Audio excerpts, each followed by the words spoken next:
स्वागत आहे आपलं कळमेश्वर न्यूज दरबारमध्ये।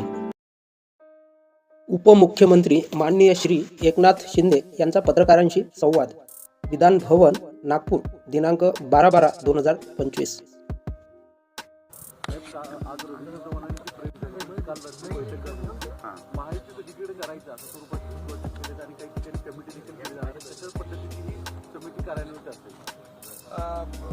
तीन दिवसापूर्वी मुख्यमंत्री देवेंद्रजी त्याचबरोबर रवींद्र चव्हाण, बावनकुळे स्वतः बैठक झाली।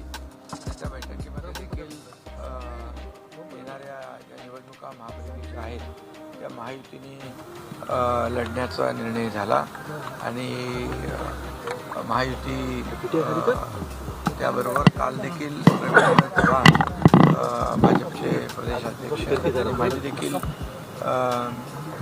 चर्चा झाली। या चर्चेमध्ये देखील महायुती लढण्याचा निर्णय झाला आणि त्याप्रमाणे बोलणी देखील सुरू झालेली आहेत आणि स्थानिक पातळीवर देखील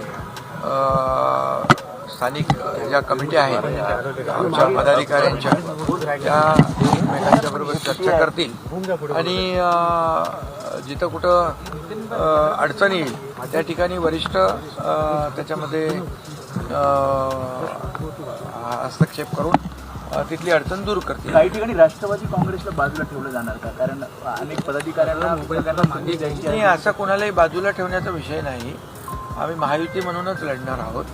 त्यामुळे ही आता चर्चा सुरू झालेली आहे स्थानिक पातळीवर देखील आणि आमच्या वरिष्ठ पातळीवर देखील। त्यामुळे महायुतीच निवडणूक मजबूतीने लढेल आणि आपल्याला माहीत आहे की गेल्या 2.5 वर्षाचा मुख्यमंत्रीपदाचा माझा काळ आणि आता आमची सेकंड इनिंग देवेंद्रजींची, यामध्ये 3.5 वर्षाच्या कारकिर्दीमध्ये या महाराष्ट्रामध्ये जे विकासाचे प्रकल्प, लोकाभिमुख कल्याणकारी योजना हे लोकांच्या समोर आहे, महाराष्ट्राच्या जनतेच्या समोर आहे आणि त्यामुळे आम्ही कामाच्या जोरावर विकासाच्या अजेंड्यावर नाही, त्याला जे काही इतर व्यवस्था जी आहे, कमिट्या आहे, जिल्हा कमिट्या, तालुका कमिट्या, राज्यस्तरीय कमिट्या, या सगळ्या ज्या कमिट्या आहेत महापालिकाच्या स्थानिक पातळीवरच्या कमिट्या, त्यामुळे ज्याला तिकीट मिळणार नाही त्याला तिथं सामावून घेतलं जातं। ही पद्धतच आहे, प्रक्रिया आहे।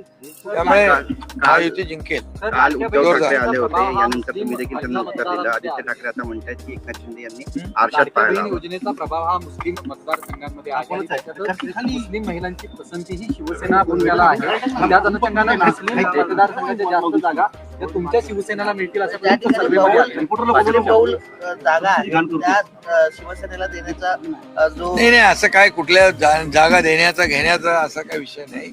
परंतु मी एकच सांगतो, आम्ही योजना करताना कुठे भेदभाव केलेला नाही। सर्व समावेशक अशा योजना आम्ही केलेल्या आहेत आणि विकास करतानाही काही फरक केला नाही आणि लोकाभिमुख कल्याणकारी योजना, लाडकी बहीण योजना करताना देखील आम्ही कुठलाही भेदभाव केलेला नाही। पागळीचा जो निर्णय घेतलाय त्यांनी कुठेतरी विरोधकांच्या जिवारी लागला हा निर्णय असं म्हणा। जिवारी लागण्याचं कारण नाही, खरं म्हणजे सरकारला धन्यवाद दिला पाहिजे, कारण गेल्या अनेक वर्षापासून हे प्रश्न प्रलंबित होते। पागडी आणि मालक यामुळे जे काही रिडेव्हलपमेंटचे प्रकल्प रखडले होते, धोकादायक इमारती झाल्या, त्या पडत होत्या, लोकांची जीवितहानी होत होती, त्याला कुठंतरी न्याय देण्याचं काम आणि या सर्व पागडी आणि मालक यांचा पुनर्विकासाचा मार्ग मोकळा करण्यासाठी आम्ही काल निर्णय घेतला।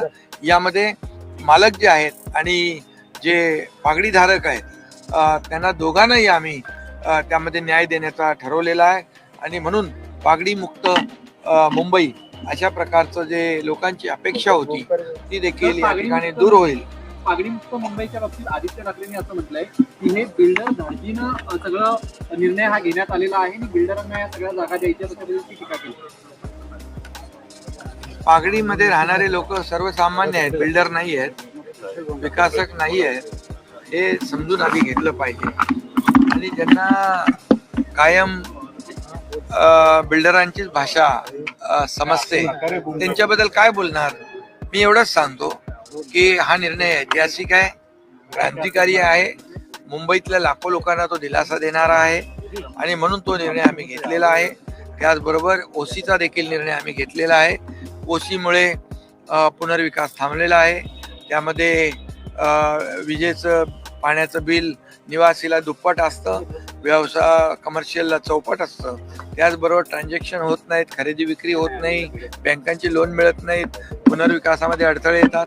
त्यामुळे ओसीचा जो गेल्या अनेक वर्षापासूनचा प्रश्न आहे, 28,000 केसेस प्रलंबित आहेत आणि म्हणून 28,000 इमारती आणि ह्या जवळपास 13,000 14,000 इमारती ज्या आहेत पागडीच्या, या लाखो लोकांना हा दिलासा आहे. त्यामुळे विरोधकांच्या पायाखालची वाळू सरकली आहे. आता काय होणार? आता मुंबईकरांचे जे गेल्या अनेक वर्षापासूनचे प्रश्न, त्यालाच आम्ही डायरेक्ट थेट हात घातल्यामुळे, त्यांना न्याय देत असल्यामुळे विरोधकांची पंचायत नक्की झालेली आहे. काल एक सर्वे आला ज्यामध्ये 150 जागा जवळपास तुम्ही जिंकताय असा एक सर्वे मुंबई महानगरपालिकेचा.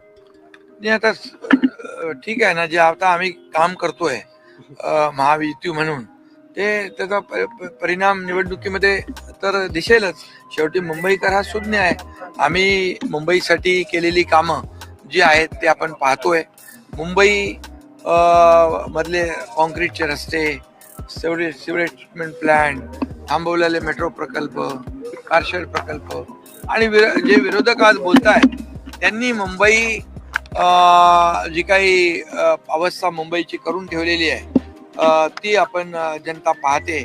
त्यामुळे मोठ्या प्रमाणावर SRA प्रकल्प क्लस्टरच्या माध्यमातून, धोकादायक इमारती क्लस्टरच्या माध्यमातून मुंबई बाहेर फेकला गेलेला मुंबईकर पुन्हा मुंबईमध्ये आणण्याचं काम जे आम्ही म्हणतोय ते आम्ही करून दाखवतोय. त्यामुळे हे विरोधक आता त्यांना पराभव समोर दिसू लागलेला आहे. त्यामुळे हे असे आरोप प्रत्यारोप होतील. मुंबई ठाण्यामध्ये महापौर आम्ही लक्ष देत नाही. सर, मुंबई ठाण्यात महापौर कुणाचा असेल? महापौर महायुतीचा असेल. महायुती जोरदारपणे जिंकेल.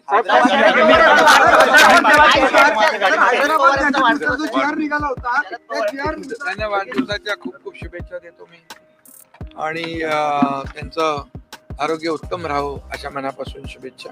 साहेब, तुम्ही दिल्लीमध्ये काही दिवसांपूर्वी अमित भाईंची भेट घेतली होती. यामुळेच महायुतीची स्टाईल